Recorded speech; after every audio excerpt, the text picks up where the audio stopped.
Hey, everybody. Welcome to another edition of the 6-5 podcast. It's a interview series, Insider Edition, Mr. Patrick Moorhead. Excited to be here. We've got a really special guest. I might be broadcasting from overseas, but in my heart, it is 4:10 p.m., and we are excited about today's pod. How you doing, buddy?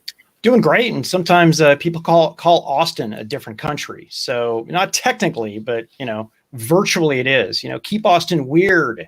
But no, I am super, super excited about our chat today. And I don't like to keep it a secret, so I put it on the Chiron right down there.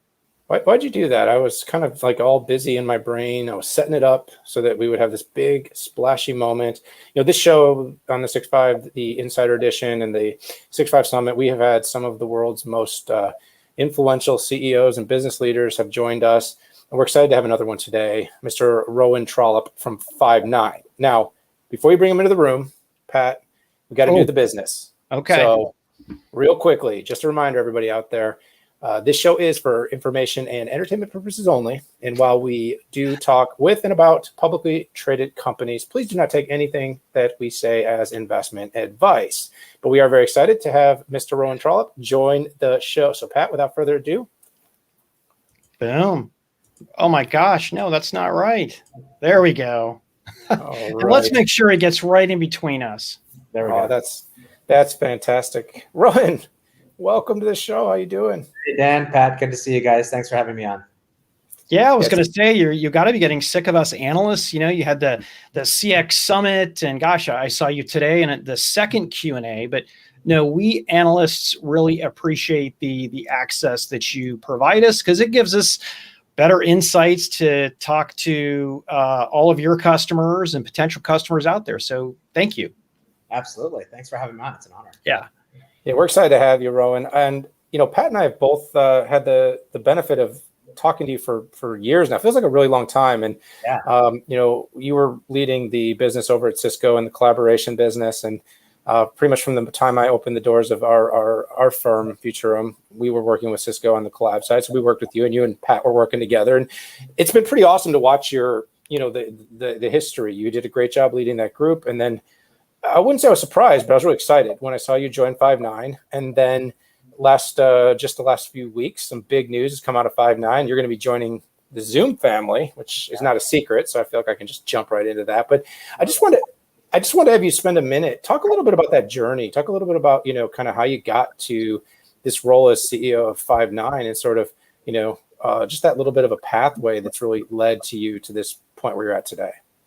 Well, it's been actually pretty consistently trying to do the same thing. When I came to Cisco, I was trying to achieve improving the experience that we had as employees in terms of communicating with each other. And I remember really well driving down the 101 freeway here in California. It's where I live, not Texas or wherever you are, Dan, but an undisclosed location. Munich. Okay. And just realize, just this was sort of post iPhone is what really opened my eyes. Was like, well, here I can like swipe and tap and contact all my friends and do all this amazing stuff across all these channels, text and messaging and phone and everything. And when I come into the office, I have like an IP phone with an LCD screen. It was just the tools we had been given as employees to engage with our other employees were just terrible back then. And I saw Cisco as sort of doing something really special back then, which was bringing video. So my passion at that point was really video. That's what really turned me on to the Cisco opportunity. And, they had WebEx, but more importantly, they also had hardware. They had their what was formerly Tandberg hardware. And you put those two things together and, that's something that I think you could do in a really special way. And then if you fast forward to Five9, it's really the same idea of like improving the experience. When you call a business, so I'd say made really big improvements in how we communicate as employees, how we communicate as a business to our customers is really still feels like it's in the dark ages for many businesses. And Five9 was a company that was sort of leading the charge on that front. So, it's kind of really right in line with what gets me out of bed every morning. And that's just being excited about creating these great communication experiences. Hey, I'll admit, I had a lot of fun when you were at Cisco, your last product launch. It was a wheelbarrow of old equipment that you dumped on the stage, and it made a huge impact. And Rowan, my background is product management and product marketing. I was like, that's a person who loves what they do. But anyways, or if you're at Five9, and I'll admit, until you joined Five9, I didn't actually know what Five9 was, but it's super interesting company. And the industry is changing so much as we speak, and COVID-19 accelerated that years and years and years. And it seems like the industry really is honed in on seamless enterprise communications, regardless of where they are happening. But the question is, what does this mean for the pending deal with Zoom, and how do you see the industry changing? Yeah, well, I think you have to take both sides of this, and it's one spectrum, but today they're somewhat separate. So you have, a communications platform for employees to talk with other employees, which is, now, of course, through the pandemic, Zoom has really become the de facto standard for that. But all of the collaboration tools that are all about employee experience and employee communications, that's kind of where Zoom plays today. My company plays on the other side of it, right? Five9 plays on businesses talking to their customers. But one of the longer term views here is, look, ultimately what you want is a single communications platform that connects you end to end from your employees all the way out to your customers, and does that in an incredible and delightful way. And that's not something that anyone has really stitched together all those pieces, right? Cisco, back in the day, famously and made a lot of money by selling a full suite of communications tools to enable companies to do that. But in the cloud era, no one has assembled all the pieces, at least nobody at scale. And so here what you're doing is you're taking, just from a business perspective, you're taking two market leaders and playing in three really big TAMs, right? Meetings and UC and contact center. And I think that combination is going to be really magical. Yeah, it's interesting in so many areas. There is this notion of connecting the front office to the back office. And I know this isn't ERP and CX, but when you're connecting your employees with the front office, meaning your customers, magical things do happen. Absolutely. And we saw this, you mentioned it in the pandemic, but what happened in the pandemic, it obviously propelled video conferencing into the limelight. Thank God. Like, that was something that I think many of us wanted to see happen for many years, right? We were the early adopters, and now it's finally hit mainstream. In the contact center, we started to see a similar effect, in the sense that when businesses could no longer be physical with their customers, they had to rely on the contact center as the only front door for their business. Like, right. If anyone wants to contact or come to your business, that contact center is the front door. And so we got thrust into a much more critical position in the mind of business owners. Whereas I think previously, contact center was kind of the armpit of the company. It was like often in the middle of nowhere, and like nobody paid attention to it or wanted to know about it. It was only you would know about it when things weren't going well. And I think now it's been thrust into a position where it's like, hey, if you want to engage with your customers and you're a digital business, which every company needs to be, you're going to have an incredible contact center. So it's just become that much more important. Yeah, we've definitely seen the seismic shift in the way contact center is being looked at. Obviously, there are sort of the continuum, or the old guard, new guard of, very on-prem based contact centers. And of course, Five9 really was built and born to kind of disrupt a clear opportunity. It goes back to kind of what you talked about with the office experiences that were so underwhelming, and all the technology that was available. And I think that's kind of the same thing here. Is a lot of companies have had the philosophy for a long time, Rowan, well, it works. It's good enough. People can get a hold of us. And as I kind of watch the industry, I'm watching these converging forces. It's not only about, putting it in the cloud. It's not only about adding video and streamlining communications. It's also about tying in CDP. You got to get all that data. You got to get that unstructured data, that structured data. You got to bring it all together. And that's why we're seeing, a whole lot of transformation going on and different approaches, right? And we'll talk a little more about that later. I got a question here. Don't worry. Get to the question, man. I can. I got to set this up. Give me a second. So, obviously we're seeing Microsoft go vertical. I asked you a question that I thought was really great at your CEO roundtable about sort of the approaches of Microsoft and Salesforce, and then of course the Zoom, approach of acquiring Five9. Everybody seems to be approaching this differently. So, the industry is clearly doing things to try to approach this seamless enterprise communication across the board. So talk about this Zoom deal for us. What does the Zoom deal do to make Five9 better, to make customer experience better? And what is the kind of the future roadmap for, its integrations, et cetera? Yeah, well, I think Zoom, through the pandemic has, pole vaulted into the leadership position in the collaboration industry overall, just from a revenue perspective. Perhaps excepting Microsoft, I don't know what their revenues are, but they're certainly in the number one or vying for the number one spot at this point. And so the opportunity is that and both Eric and I kind of see the world in a similar way, which is you want to create incredible software that has super high quality and delivers a great experience. So he's been doing that on the Zoom side. I mean, why it's no accident that Zoom emerged as this sort of global standard over the period of the pandemic. And it really comes down to great software, great company that's behind it, but great software and great engineering talent. And, so we get to have a very significant synergy as we put the two companies together. Number one, given the scale of Zoom. Zoom is a much bigger company. We measure our traffic in billions of minutes. I think they measure it in trillions, literally.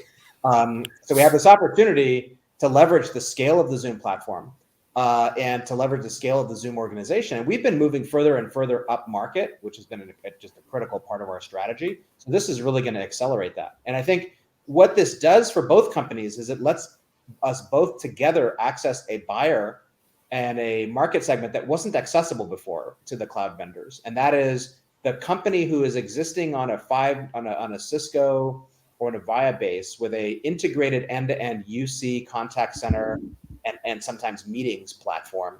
Avaya doesn't have that, but certainly UC and contact center. And now you can have one company that delivers that at scale globally in the cloud. That really didn't exist before, right? The number one in the industry does not have their own contact center.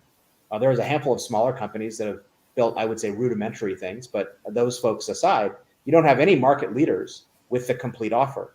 And there is a buyer that says, look, I want to buy this complete offer. And so I think that's what this is going to let us do for the first time, is access that part of the market that hasn't been tapped into. And what I think it's going to do is accelerate the transition to the cloud even further. Yeah, I think it gives a really clear indication too of the horizontal approach. I think the little bit of risk that both Five9 that you had and Zoom had was kind of seen as not going as horizontal when you do see what Salesforce is doing and you do see what Microsoft is doing, but yet in your individual categories, you both really stood out as best of breed. Pat and I covered on our recent edition of 6.5, we talked about the Zoom earnings. And we saw just the response of the market when Zoom went to 54% growth. And our minds were just both boggled. The company's growing 54% in a over pandemic period. This is no longer that nascent period where you're growing over non-pandemic and people are, losing their marbles because you've hit growth that's still astronomical at $1 billion a quarter. You added, I think it was like $24 billion in TAM, this tie up between the two companies, taking it, up to around 90 billion in TAM. And now the platform story becomes much more robust because what you really are now telling is, hey, we have this platform. So maybe you're not going to try to own everything. Maybe at some point you will, but maybe you won't. But in the end, we're going horizontal. You're going more vertical. You're addressing phone. You're addressing rooms. You're addressing groups, meetings, web, online.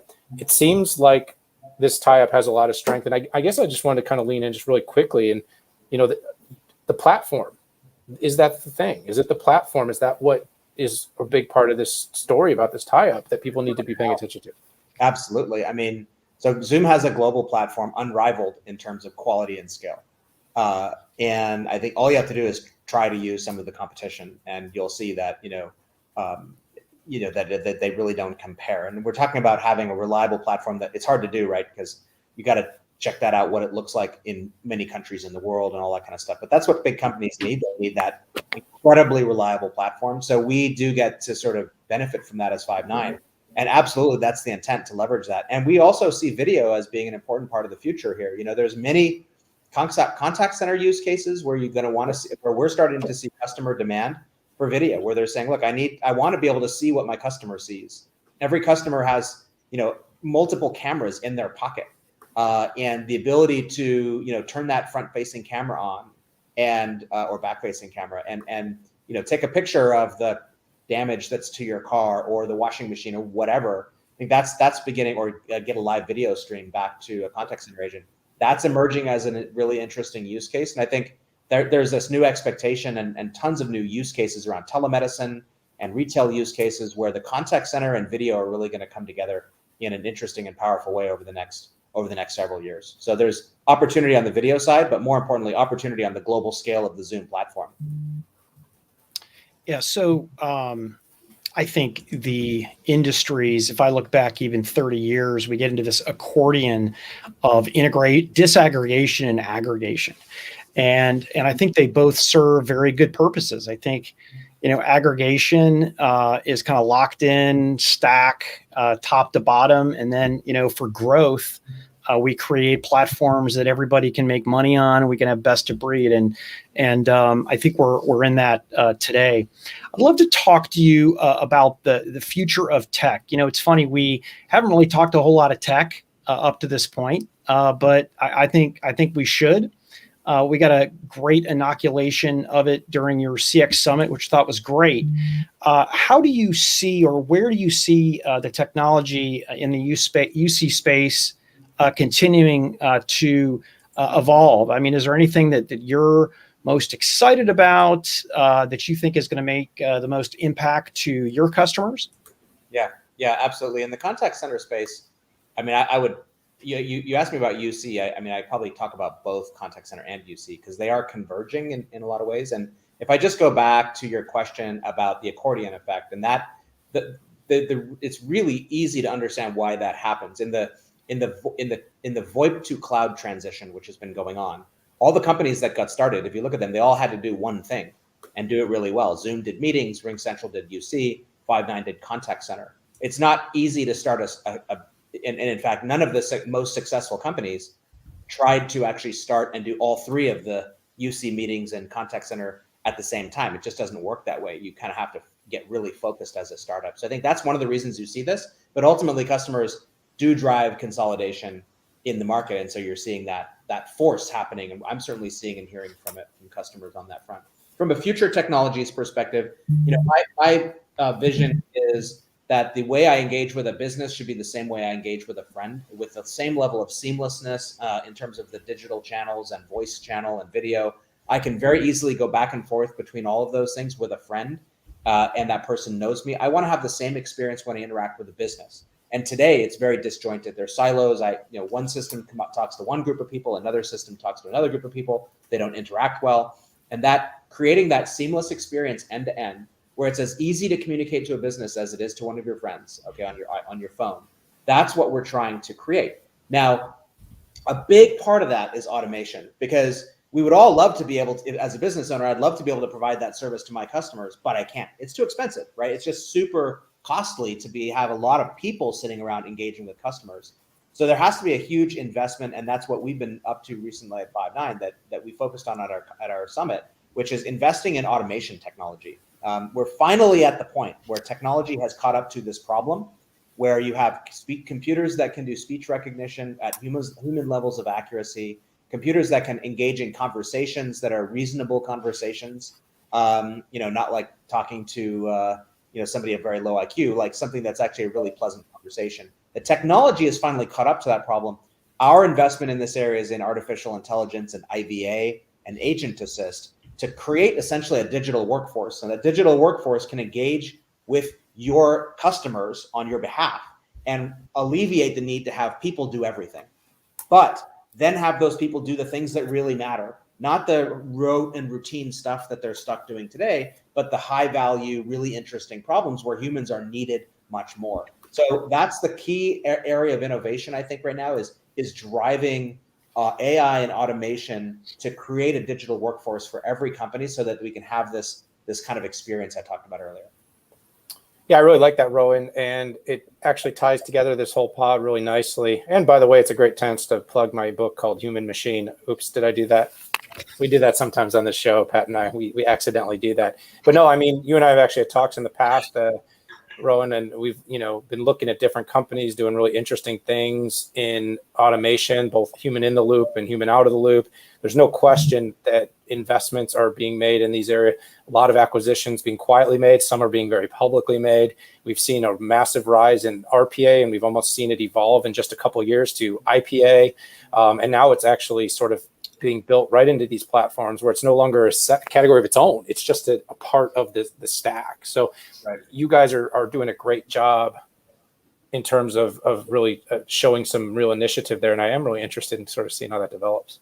Yeah, and I have to tell you, one of the things, Rowan, you and Five9 made voice in a way sexy again. It was funny how it seemed like the whole industry was focused on video, and then it's like, well, wait a second. You've got the dissatisfaction from end customers with call centers, and the incredible technologies that are available in machine learning, and you connect that with what can I actually do with it when something happens. And you connect that with RPA and other types of automation to actually do something about it without having necessarily having to have a human in the loop. So I give you a lot of credit for that. Well, a lot of work to do. We're still at the beginning. Yeah, there's no question about that. We are still early days, but it's going to be exciting to watch. And Five9 has been very exciting. We're excited to see how this tie-up looks, but we won't talk any more about it because we know we're in that phase where you can only say so much. It's like everyone knows, but you can't talk too much about it. But it's been an honor having you here, Rowan, and would love to see you. I'd love to see you join the show again in the future. Well, thank you for the invite. It's great to finally be on your show. I really appreciate it. And anybody who has 6'5" or any other numbers in their title, they're going to get my attention first. Thanks a lot, Rowan. Pretty close. That's pretty exactly. Close. Take care. Well, that was fun. That was fun.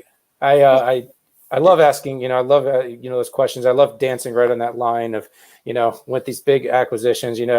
We as analysts, we want to know everything, but we know there's only so much. You got so close to the line, I almost spit my coffee out. But no, it was fun, and it is funny. I got to tell you, I'm doing more research on voice than I think I've ever done before. So it's been a great experience. So yeah, that was fun. It's really good to watch how you can really scale an offering, and this is just an example how you can take something and be really disruptive. And then of course, a great, we talk about chips and SaaS here, putting things in the cloud, making it easy to scale and easy to adopt. And it seems that the team over there under Rowan's leadership has done a great job. So this will be one to watch. This will be one to bring back, Pat. Thanks again to Five9. Yeah, I want to thank everybody here. And if you like what you heard, press that subscribe button and tell me on Twitter. If you disliked anything, please tell Daniel on Twitter. You know where to find him. But anyways, have a great day. And thanks again to Rowan.